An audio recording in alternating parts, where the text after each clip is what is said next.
Habang doon sa isang mansyon, halos walang nakatira.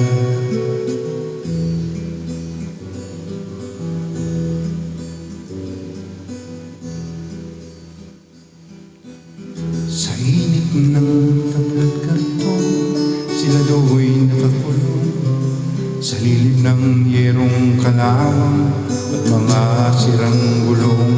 Pinagtagmi-tagming basura, pinatungan ng bato. Hindi ko maintindihan bakit ang tawag sa ganito ay bahay.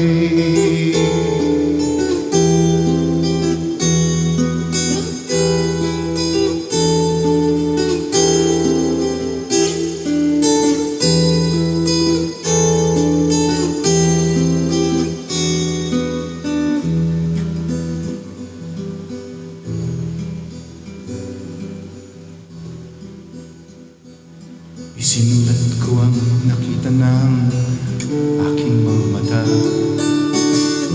Kanilang kalagayan ginawan ko ng kanta.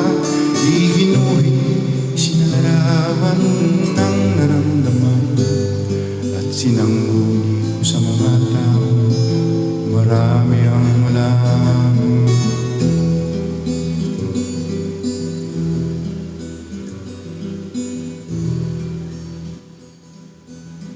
Isang bantog na senador ang unang nilapitan ko, at dalubhasang propesor ng malaking kolehiyo.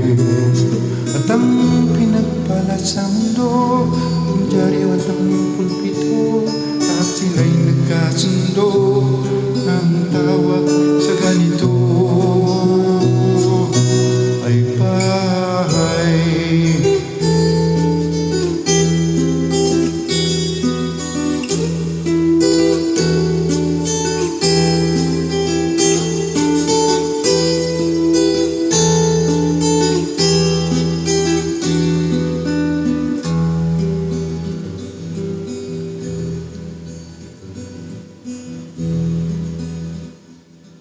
Maghapon magdamag, silang kakayong kakain.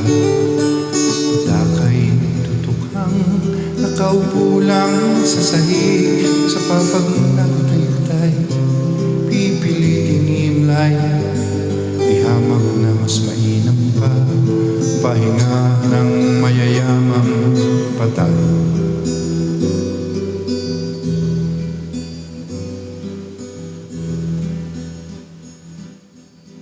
Baka naman isang araw kayo doon ay maligaw, mahipon nyo at marinig at maamoy at matanaw.